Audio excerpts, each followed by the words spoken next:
When was the last time you guys took a vacation? Do you think you need one? Do you think you deserve a vacation? Well, I'm going to show you guys a man who is in desperate need of a vacation. The man is dozing in and out of vacation, to be honest. But RIP to the man, the myth, the legend on this Thanksgiving, Nanami.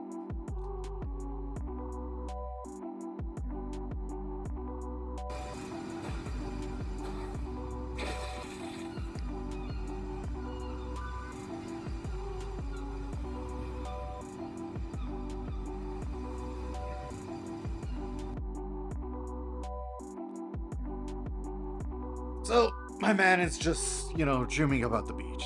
When was the last time you've been to the beach? Not too long though, like a couple of days. I think it's like 3 years for me. It'd be nice. It'd be nice. You could see he could really feel it. He was really in that beach mood. You know what I mean?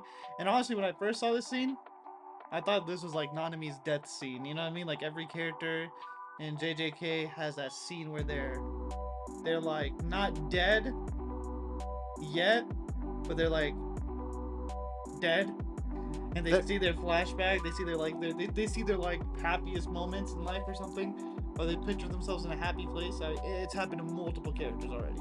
Yeah, you thought this was not in the afterlife then. Yeah, basically. Right, but then in the very next scene, we're gonna see that he isn't dead. He's still there. なんでもない海辺に家を建てよう。買うだけ買って手をつけてない方が山ほどある。1ページずつ今までの時間を取り戻すようにめくるんだ。違う。私は今伏黒君を助け。 Even near death, this man is still thinking about work. Yeah, it's crazy. Like at the end of the day, he is trying to save Megami, but he is thinking about work non-stop, and it's just in him. He's just a workaholic. He has that dog in him. In a sense, right? But now looking at it, like you saw him like have that Two-Face. I don't know if it's a reference to Two-Face, but it feels like the two dichotomies of Nanami. Work or don't work. The man just wants to take a vacation, but at the same time, I was like, man, I really gotta do shit. Right, and then half of his body, I think, is in vacation. I think, like, as we're seeing it, he is experiencing that flashback that I was talking about. He's literally experiencing that beach while fighting. Yeah, I mean, it's not there anymore. Right, and then you'll see it, like, they do an amazing transition cuts on here between the punches, and it's beautiful.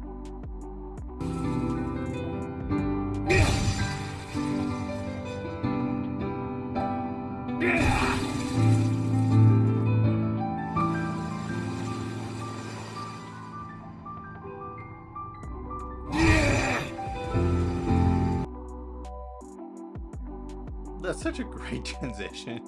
Upward slash into stretch. A man could be the next viral TikToker if he wanted to. I mean, enough people are thirsty over him. I'm pretty sure he could pull it off. He has the transitions down too, you know? Yeah. That Two-Face thing, not going my way though. I'll be honest with you. Just a little bit of makeup. Yeah, and then we're gonna do a couple more scenes of him doing this transition because they're amazing. The animators did a great job.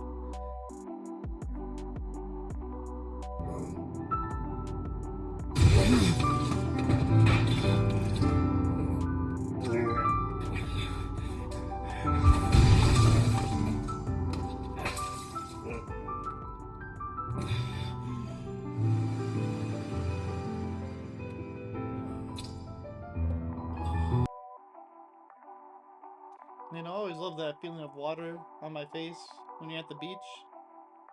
I mean, it's pretty rough for a little while, but beaches here are too cold. But yeah, like he's right there in that in between. Barely cognizant. I'm pretty sure he's hallucinating half the time. But he's done enough. He's done enough. He's done more than enough. He should just go on vacation. I mean, not in the way it's gonna happen, but he deserves it. Yeah. There are not that many people who are as hardworking and responsible as Nanami. Man, this guy left the Jujutsu world, came back because he felt like he could do more good, with his ultimate goal just being to make money and to stop working. Yeah, he just wanted to make some money, living on a quiet place by the beach. But instead, he decided to be a hero. Yeah, and that never really works out for anyone. At least not in JJK. Yeah. In JJK, it's one or the other, and yeah. This next scene shows you why. This next scene shows you why everyone in JJK is on the chopping block eventually.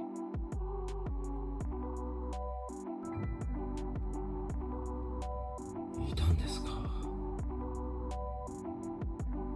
いたよ。No matter how many strings of wind you can pull together, no matter how many comebacks you can get, there's another big bad just waiting there, always there, just waiting for you to slack. Yeah, in this case, it takes the form of the biggest jerk in JJK, Mahito. Man is the most human-like looking curse, but the least human of them all. Oh yeah, he kills people, deforms them, all for the fun of it, really. Just to see what he can do, what he can change, what he can learn, Mm-hmm. and what he can do more again, and do it over and over. But the sad part about this is that Nanami really didn't deserve this. He did not. You know, like he could have just left him burnt I mean, and look, dead. But this man came back, standing ovation, gave us an encore, cleared out the whole subway for Mahito to pop up behind his back. We, the audience, knows he's there, but we know that Nanami walks right past him without noticing yeah. that he's in the photo booth. I mean, right when he gets... I don't think anyone would really blame Nanami if he just laid on the ground for a little while after being burned by Jogo. Yeah, or even going to where the healing is. Yeah. And getting himself healed. But he still has his mission, and he went for it. Right, and I think it comes down to his character. He sees himself as the adult in the room, and that it is his responsibility, not the children's, that are theirs responsibility to stop the problems that they made. Right? These cursed spirits are not necessarily only his fault, but it is, to a degree, JJK's world's fault for letting Gojo disappear without helping out back up immediately. But at the same time, like, you don't see a god dying anytime soon, and then when he gets trapped, you're like, oh, there's no way. Yeah. Right, and then this next scene, I think this is where Nanami decides to pass the torch.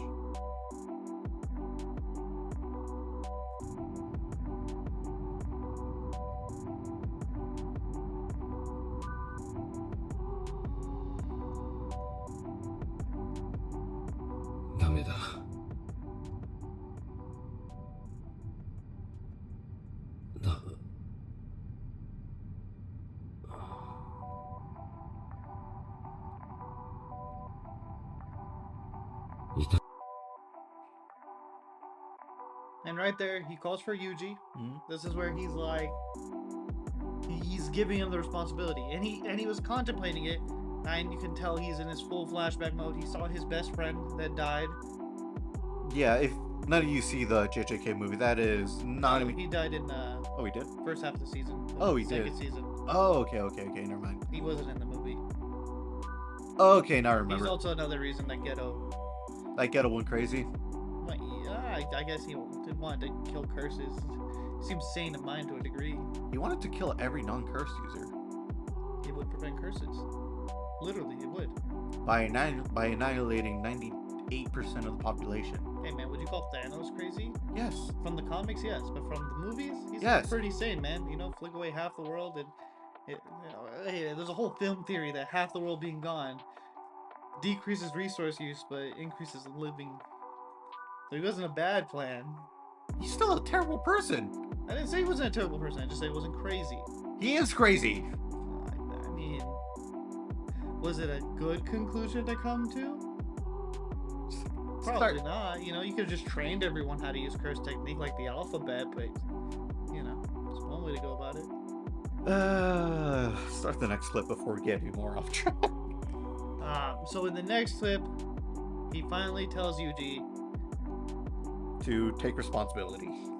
I don't think to take responsibility. It's more like he's giving him the torch, saying he's giving into the Gojo philosophy of creating the next generation to be stronger than they were.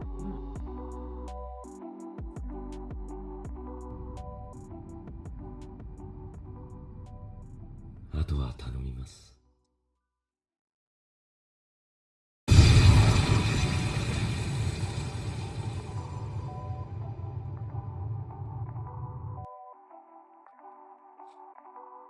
So if we didn't hate Mahito for killing that high schooler that became Yuji's friend in one episode, Oh, we you definitely hate him now. Like, he is the perfect villain, and I'm very surprised that he isn't gonna be the main villain. He's just a really good Yuji specific villain. Oh yeah, I mean Mahito's essentially just the hate sink of JJK. I mean, there's not really a whole lot of redeeming qualities about Mahito. But yeah, he takes out Nanami, and we get this interesting scene where I think Mahito is comparing himself to Yuji. So I'm gonna go ahead and show that scene, and then we'll elaborate on it. Yuji. 助けてお前は俺だ。 So right there, he's saying him and Yuji are the same, and this happens right after Sukuna took over Yuji's body and destroyed most of Shibuya. So there's a lot of lives on Yuji's hands there, and a lot of property damage. You know, somebody has to pay for that infrastructure. No, just kidding. But lots of lives, and then Yuji also killed the high schooler friend. I forgot his name. That Mahito was puppeting with his hands when he asked Yuji to save him, in a sense. Yeah, it's a lot of blood on Yuji's hands, even though he wasn't the one in control. It's really irrelevant to Yuji. His goal when becoming a Jujitsu sorcerer was to save as many people as he could. No, it's to give everyone a proper death. To give everyone proper death. And proper death, in his understanding, is like you live to your fullest, or you live with your family and friends. Yeah. And you get to enjoy your life. So whenever he takes a life, he's taking away their chance at a proper death. So I don't think Yuji's goal is to save everyone, but it definitely is not to let people die by his own hands, definitely. Yeah. And this moral compass really makes a big contrast between him and Mahito, and that maybe they are the same. I mean, it's very easily seeable and arguable from Yuji's perspective that they are the same right now. You know, Mahito killed a bunch of people, Yuji killed a bunch of people, and they took away proper deaths for all of those people. Yeah. Right? And then the fight scene then goes on to like show this closeness by forcing them to like get, while they're moving closer to each other, the scene getting closer together. Yeah. To show that they are very similar people and that they're not just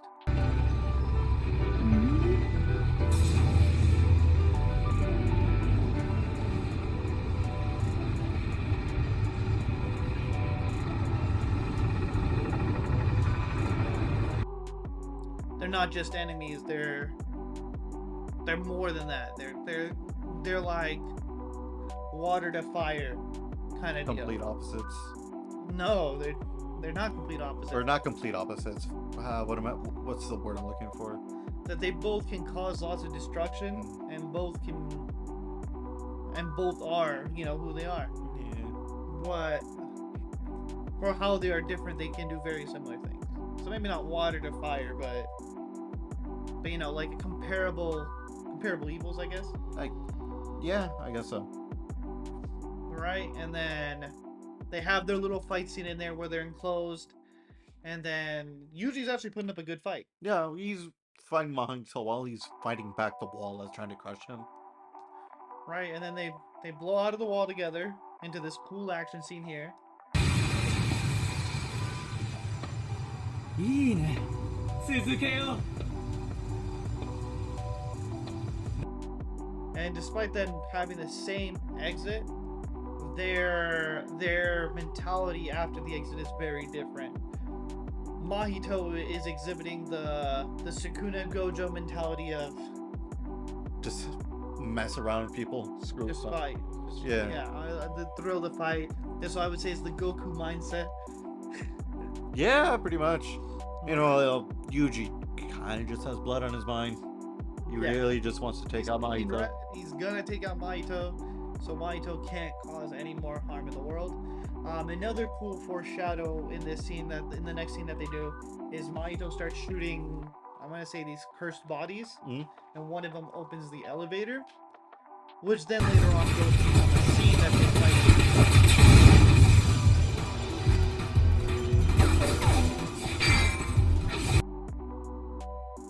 So that way the audience isn't confused, like, oh, where did this random elevator open? You know, while other anime would have just, you know, showed Yuji walking into an open elevator, Mhm. and we were just supposed to assume that the elevator opened at the right time, despite the whole train being Yeah, or you just hear evacuated. a ding and Yuji comes Yeah. in. But here they go out of their way to show you what caused the ding, why he's in the elevator, right? And then the fight takes place in the elevator. They continue on. They go to a different floor, and then we see another scene that contrasts Yuji and Mahito as moral characters, where Yuji is a above the belt kind of fighter, and Mahito is a anywhere fighter. Yeah. Right. So in the next scene, we see Yuji running and chasing after Mahito. あいつは上かごめん今渋谷に安全なところはないからできるだけ離れ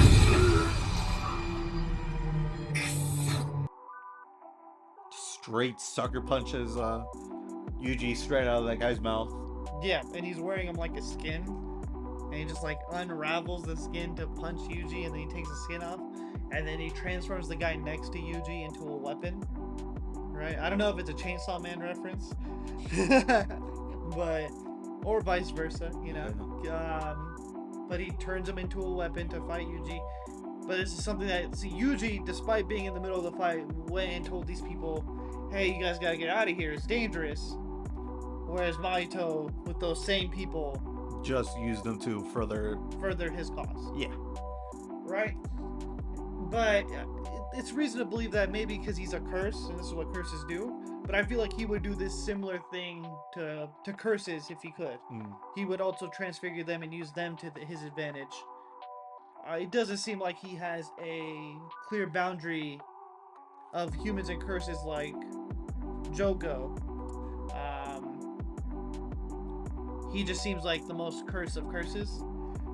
Where the other ones seem to have like formed friendships, Mahito just seems to be there for fun. Yeah, Mahito is just there to cause as much mayhem as possible. Right? And then he brings up this scene where he talks about his trump card. And he's like, well, this one was funny, but I have another one in the works right now.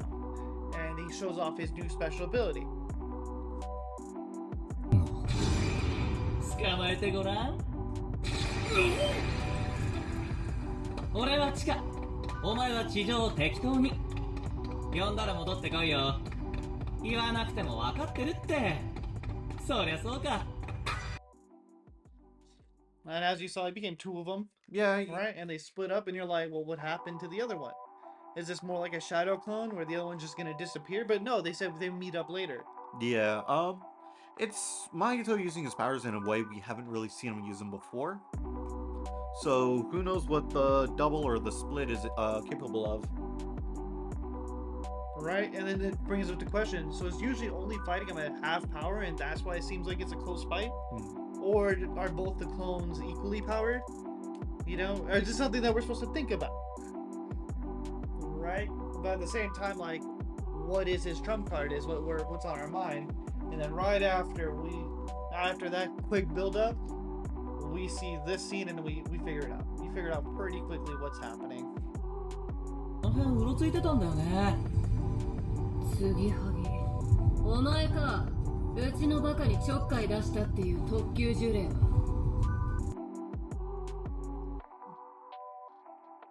Right, but then they don't waste the opportunity.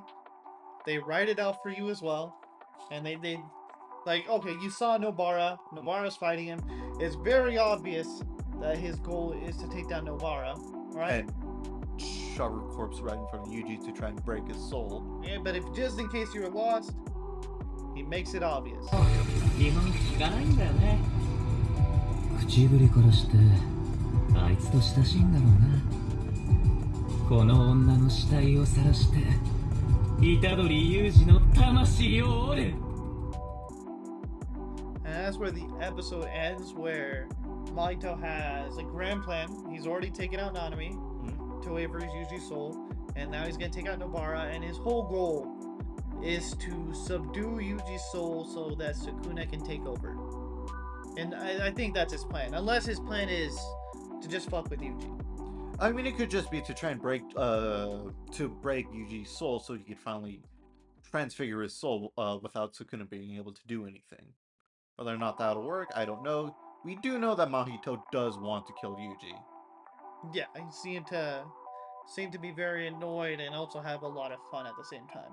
He's in a he has a weird feelings towards Yuji and Nanami. Yeah.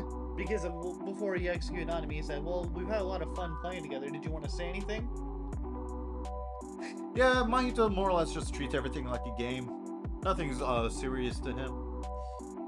Right. Well, thanks for listening to our recap of the newest episode. Please hit that subscribe button, and I hope you guys have a good day. Have a good one.